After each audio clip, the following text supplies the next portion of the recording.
Вы на канале Заметки жизни, я Игорь Дейкун. Здравствуйте.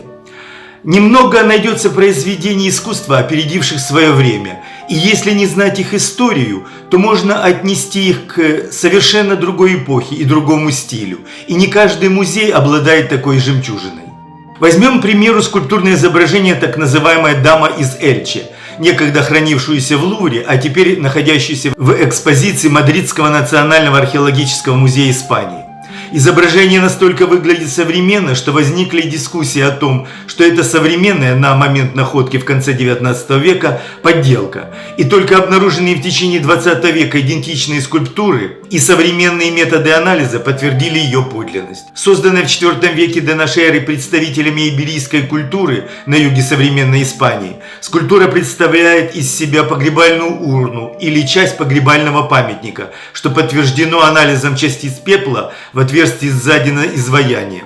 Но если не знать всего этого, трудно освободиться от мысли, как же она выглядит современно даже сейчас. То произведение искусства, о котором я хочу рассказать, никогда не вызывало сомнения в подлинности. Но как и «Дама из Эльче», по своей стилистике, способу отображения и некотором гротеске опередила художественный стиль как минимум лет на 500.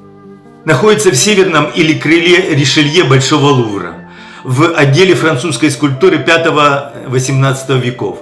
Это один из самых странных артефактов во всем музее. Тот редкий объект, который поражает даже людей, профессионально занимающихся искусством.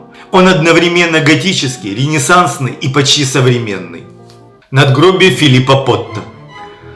Выглядит почти как произведение сюрреализма 20 века, хотя создано в 15 столетии. Если бы его нашли без подписи и в наше время, многие решили бы, что это современная инсталляция.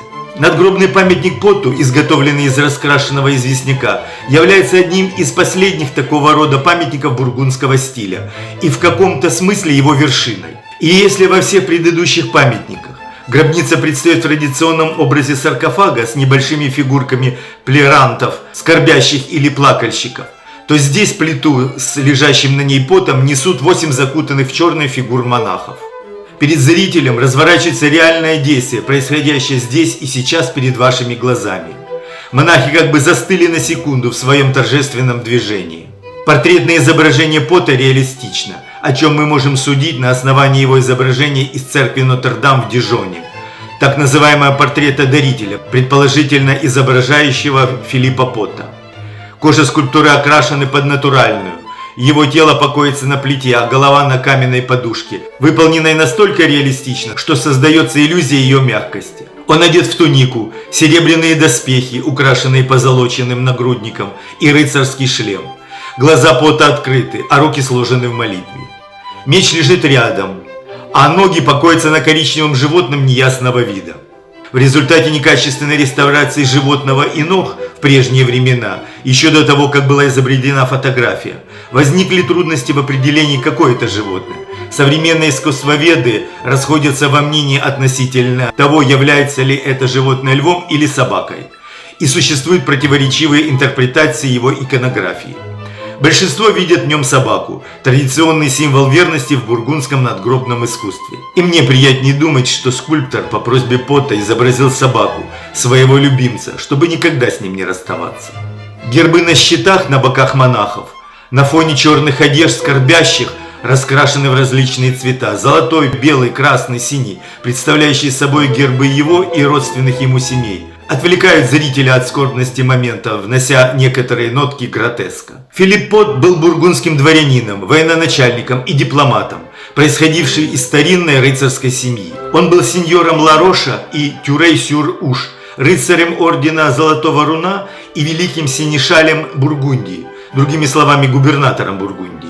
Интересно, что его крестным отцом был Филипп Добрый, герцог бургундский из дома Валуа, которой принадлежали и все короли Франции 15 века, и во время правления которого бургундское герцогство достигло пика своего процветания и престижа, став ведущим центром искусств Европы и законодателем европейской моды.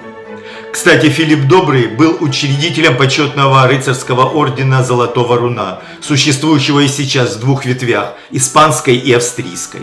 Будучи образованным человеком и крупным политическим деятелем позднего Средневековья, Филипп Потт оставил свой след и в истории политической мысли. Его речь на Генеральных Штатах 1484 года рассматривается как важный этап перехода от средневекового представления о королевской власти к раннему государственному и протонациональному мышлению. Речь представляет собой одно из наиболее ранних и ярких выражений идеи, что политическим субъектом является не династия и король, а королевство как сообщество его жителей. В этом смысле она предвосхищает отдельные элементы будущей концепции нации и национального государства, хотя еще и не содержит их в современном понимании. Филиппот, заказавший себе гробницу в 1480 году, примерно за 13 лет до своей смерти, был не только новатором в политической мысли, но приветствовал новаторство и в искусстве. Место успокоения Пота и гробница над ней располагались в часовне Сен-Жан-Батист цистерцианского аббатства Сито, недалеко от Дижона. Примечательно, что среди его знаменитых аббатов кардинал Ришелье, в крыле Лувра, имени которого и находится сейчас памятник. Личность художника или мастеров, ответственных за проектирование и создание гробницы, достоверно не установлены. Чаще других искусствоведы приписывают авторство гробницы художнику Антуану Ле Мойтюрье. Также предполагается возможное участие Гийома Шанделье, работавшего в Дижоне в то же время, хотя доказательств этому мало. Нет пока единого мнения и по вопросу, работал ли над созданием гробницы один художник, который был одновременно живописцем и скульптором, или над ней работали несколько человек. Имеются различия в мастерстве исполнения. Некоторые части скульптур менее детализированы, что указывает, вероятно, на выполнение их подмастерьями. Но то, что концепция композиции и ее исполнение являются гениальными, ни у кого не вызывает сомнения.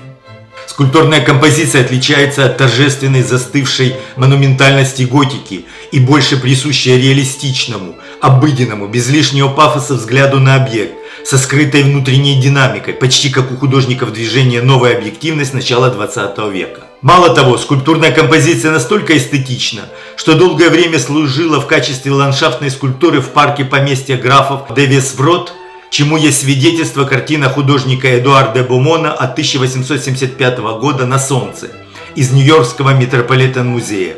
И в окружении убранства парка она смотрелась вполне природно. Вот такая необычная скульптурная композиция в память о необычном человеке хранится в Лувре. Будете посещать музей, не обходите ее мимо. Если вам понравилось, ставьте лайки, подписывайтесь на мой канал, задавайте вопросы, с удовольствием буду на них отвечать. До свидания.